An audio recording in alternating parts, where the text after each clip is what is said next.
I'd like to share one of the common areas that we find missionaries being defeated. And missionaries are only people. And I'd like to just go over this with you in Luke, some scripture that may be extremely helpful in understanding how the enemy attacks. This is totally different. How do you come under the attack of the enemy? Go to the book of Luke.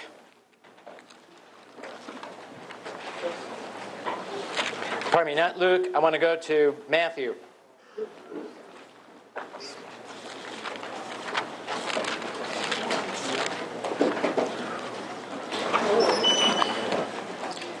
In Matthew 16, Jesus,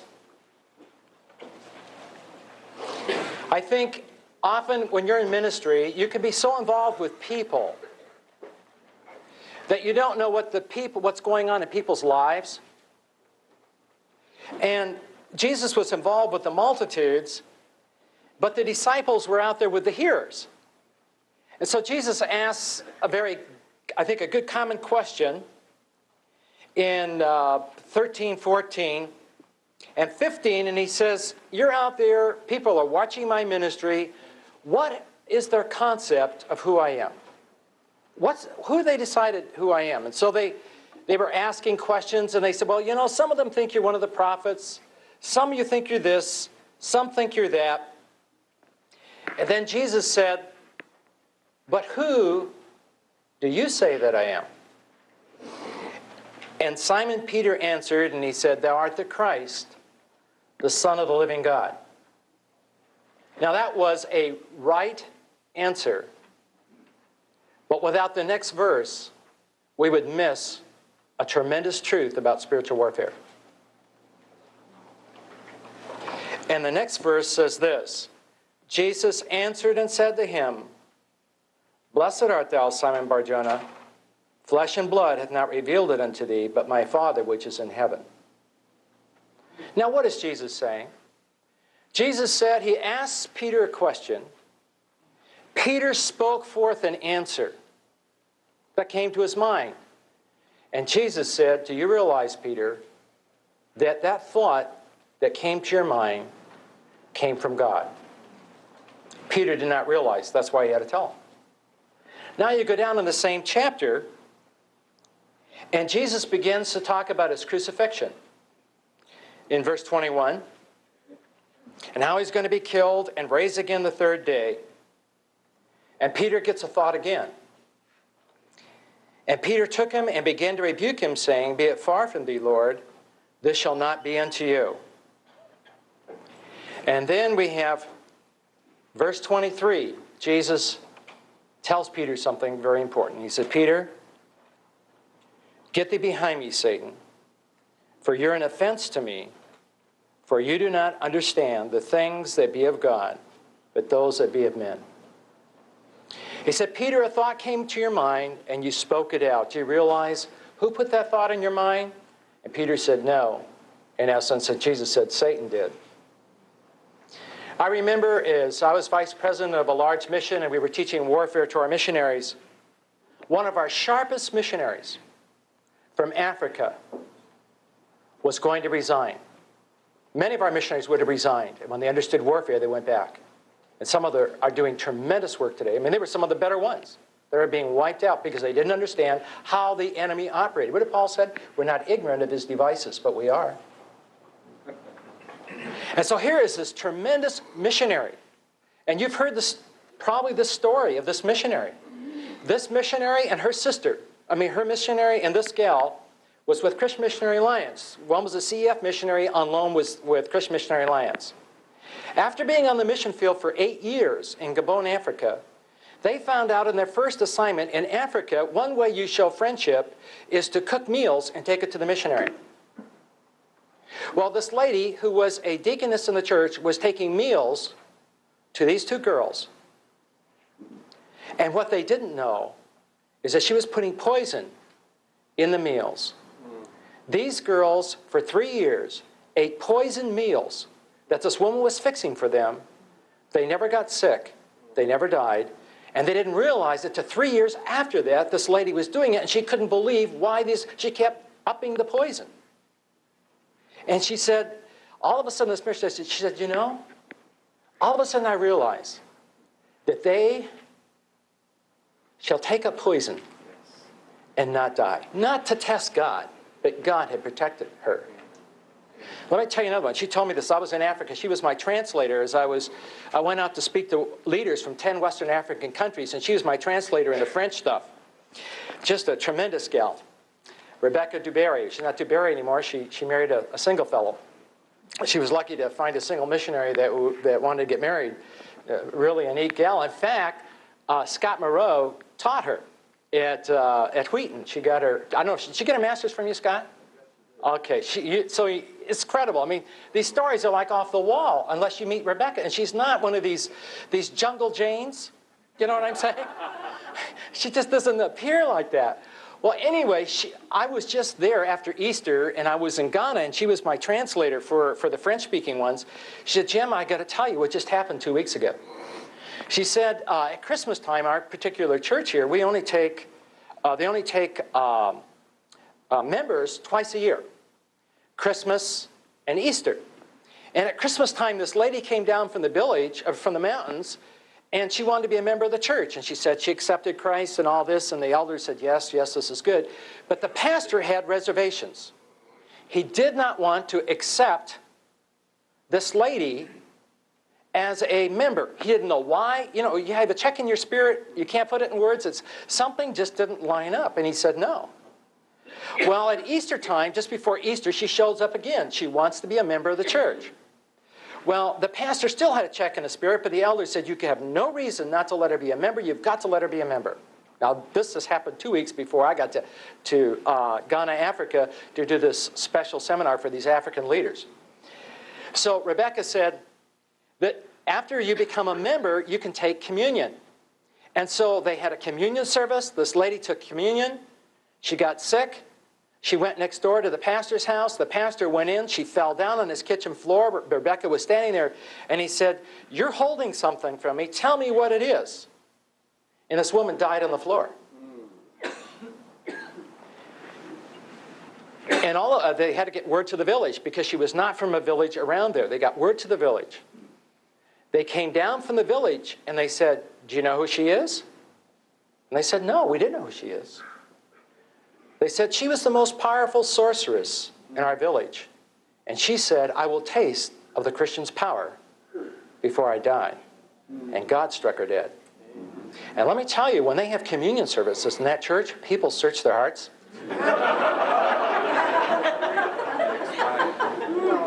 So here is a missionary that has been in all of this warfare, and it's just a tremendous person, and she's going to quit.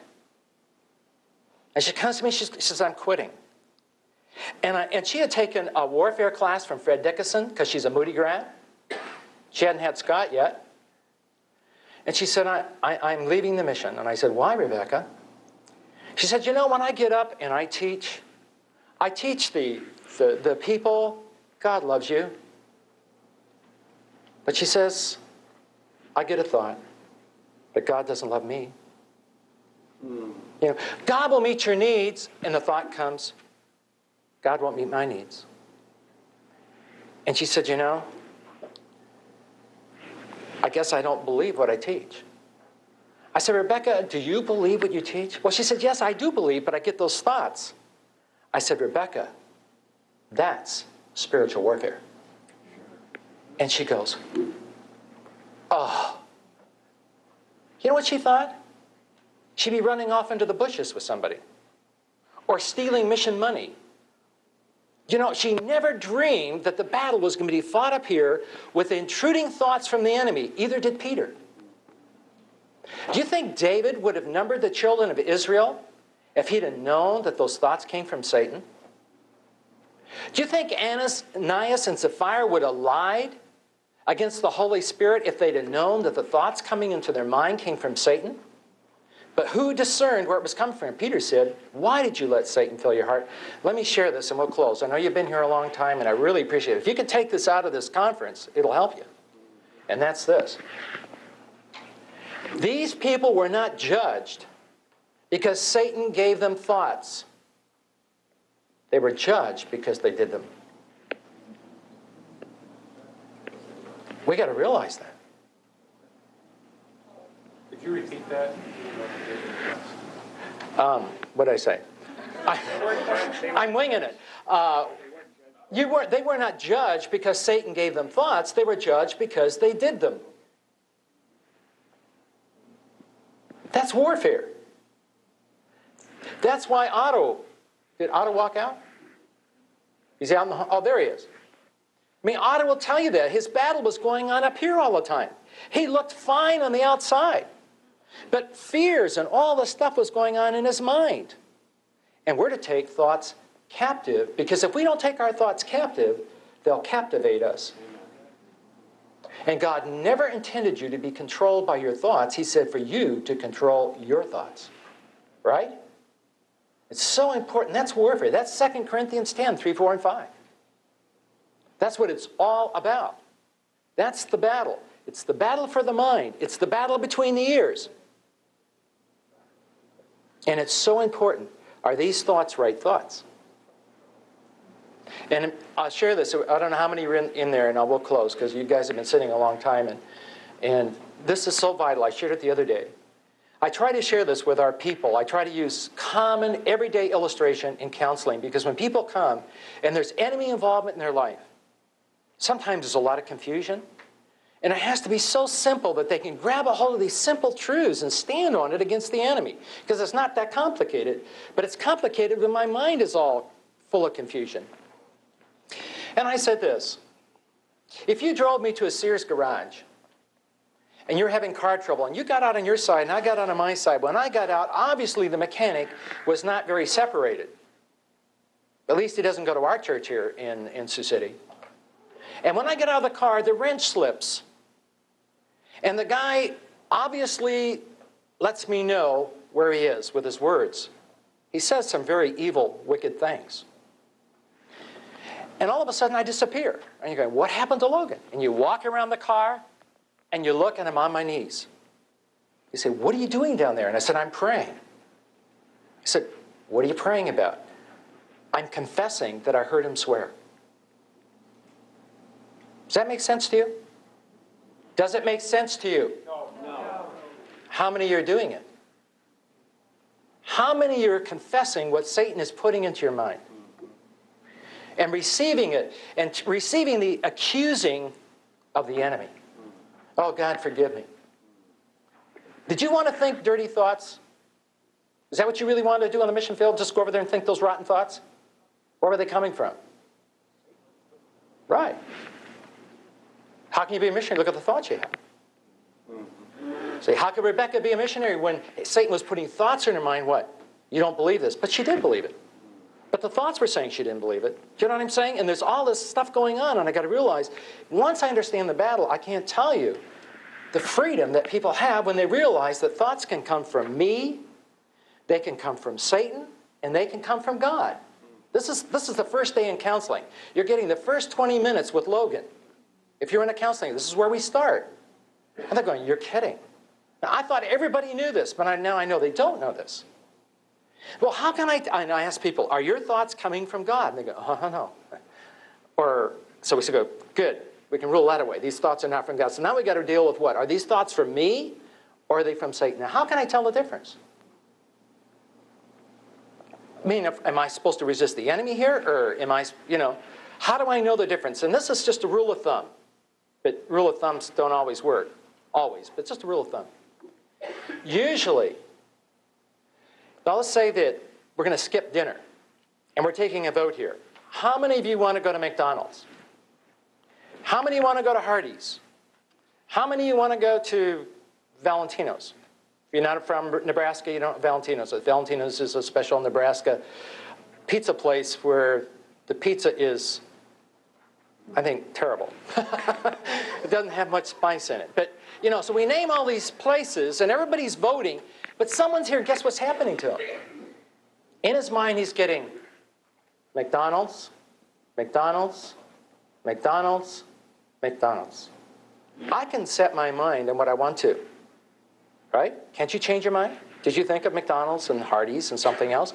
But if the thoughts are coming from someone else or somewhere else, I can't change them.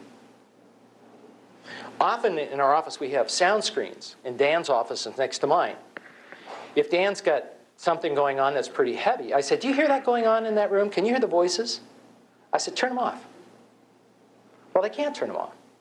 I mean, they're in the other room. See, my thoughts, I can switch them.